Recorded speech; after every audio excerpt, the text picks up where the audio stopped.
Hinahanap-hanap ko nga yung raisin bread na kinain ko sa Baguio.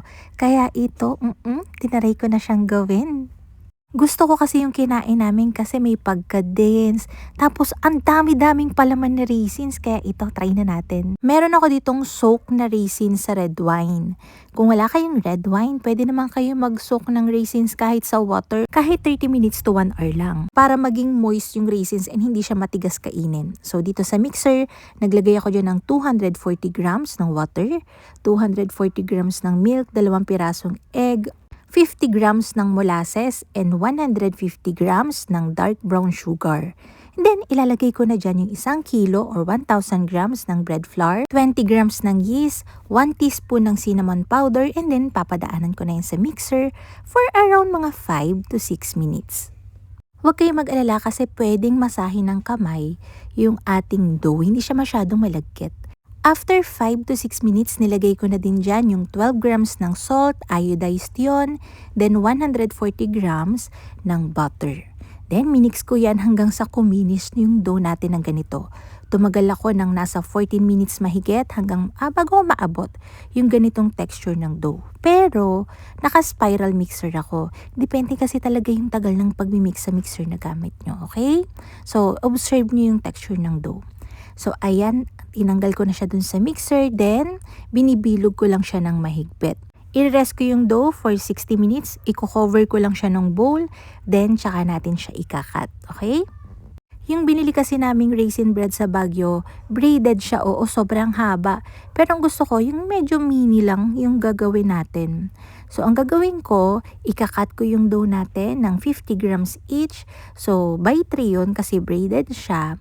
So yun, masa 150 grams lang each loaf yung gagawin natin. Para hindi kayo mahirapang magpalaman ng raisins kasi nga soak siya, so basang-basa, make sure na na-drain nyo ng maayos, oo, para hindi dumudulas yung pagpapalaman natin dun sa raisins. So ayan, finalatan ko lang yung dough natin ng pahaba, inipit ko yung nasa bottom para mas madali tayong makakapag-seal, and then pinalamanan ko yan ng pagkadami-daming raisins, oo.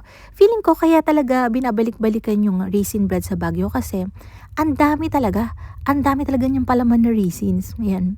So binabaston ko lang yan, nakapalaman yung raisins sa loob. Kailangan nating higpitan yung pagkakabaston ng mga raisins dun sa tinapay para maganda yung korte nung kakalabasan ng braided natin. Kasi pagka medyo maluag yan, ay pangit, magunguluntoy yung bread na gagawin natin. Sa 1 kilo ng flour, makakagawa na tayo ng 12 pieces na loaf. Diba, ang dami na. Pag bibili mo to sa Baguio, around mga 360 to 400 pesos. Siguro double lang yung size nito, diba? So, ang laki matitipid mo kung gagawa ka. So, ayan, kukuha lang tayo ng 3. Gumagamit na ako ng konting flour lang pang dust para mas mahigpitan ko yung pagkakalag ko sa kanya. And then, inaano ko yan, tinutulisan ko yung magkabilang dulo ng dough para mas maganda yung korte kapag ka nag-braid tayo.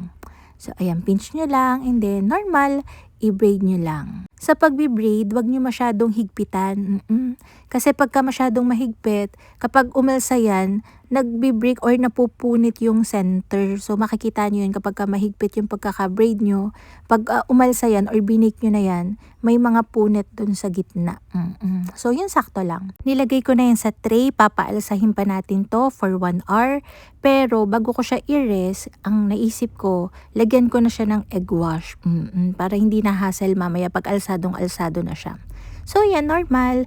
Lagyan nyo ng brush ng egg wash. Beaten egg lang yun. Then, lalagyan ko pa yun ng toppings ng raisins at saka ng nuts. Any nuts naman, pwede. Yung raisins natin, kahit nasa ibabaw, hindi yan titigas. Kasi nga, moist siya, gawa ng na-soak natin. So, okay lang siyang i-bake ng nasa ibabaw. Then, binake ko na yan sa preheated oven, 170 degrees Celsius for 25 to 28 minutes. Or kung gaano ka-brown yung gusto nyo mangyari dun sa raisin bread nyo. Ang sarap nito, medyo chewy. Mas malambot to compare dun sa Baguio. Hindi ko na-achieve yung sobrang dense talaga na bread. Siguro kulang pa ako sa molasses, pero okay na. Masarap siya. So, yun lang. Try nyo na din. So, thank you. Bye-bye!